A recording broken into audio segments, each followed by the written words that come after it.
ఇదే సంస్కృతి, ఇట్లాంటి తప్పుడు కేసుల సంస్కృతే మీరు ఈ సమాజానికి, ఈ లోకానికి, ఈ రాష్ట్రానికి సాంప్రదాయంగా అలవాటు చేసి వెళ్తే,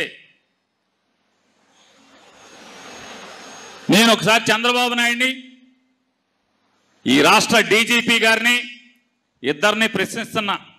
ఇటువంటి తప్పుడు పనులు, తప్పుడు కేసులు, తప్పుడు సాంప్రదాయాన్ని ఈ రాష్ట్రానికి మీరు అలవాటు చేస్తే, ఆనవాయితీగా ఇచ్చెళ్తే 2015-16లోనో రాజమండ్రిలో కృష్ణా పుష్కరాల్లో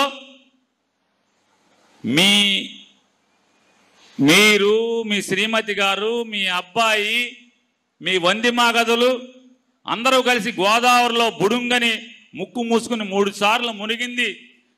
సినిమా తీయటానికి బోయేపాటిని తెచ్చుకుని సినిమా తీయటం వల్ల ఒక్కసారిగా మీరు గేట్లు వదలటం వల్ల 30 మంది ప్రాణాలు కోల్పోతే, వాళ్ళ కుటుంబాలు రోడ్డున పడితే, రేపు మళ్ళీ జగన్ గారు వచ్చిన తర్వాత ఆ 30 మంది కుటుంబాల్లో ఇంట్లో వాళ్ళ కూతుళ్ళో, కొడుకులో, తమ్ముళ్ళో, చెల్లిలో, భార్యలో వచ్చి జగన్ గారికి కేసిస్తే, రేపు చంద్రబాబు నువ్వు 302 కింద 30 మందిని చంపావని ముద్దాయి అవుతావా అని అడుగుతున్నాను.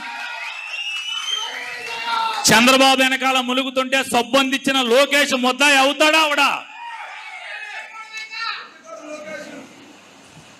నిమ్మకాయల చినరాజప్ప వెనక కూర్చుని ఆయన కూడా ములగటాకి ప్రాక్టీస్ సిద్ధం. చంద్రబాబు ఎట్టా ములుగుతున్నాడో, తర్వాత నేను ఎట్టా ములగాలని చూస్తున్నా. నిమ్మకాయల చినరాజప్ప కూడా ముద్దాయి అవుతాడా అవడా?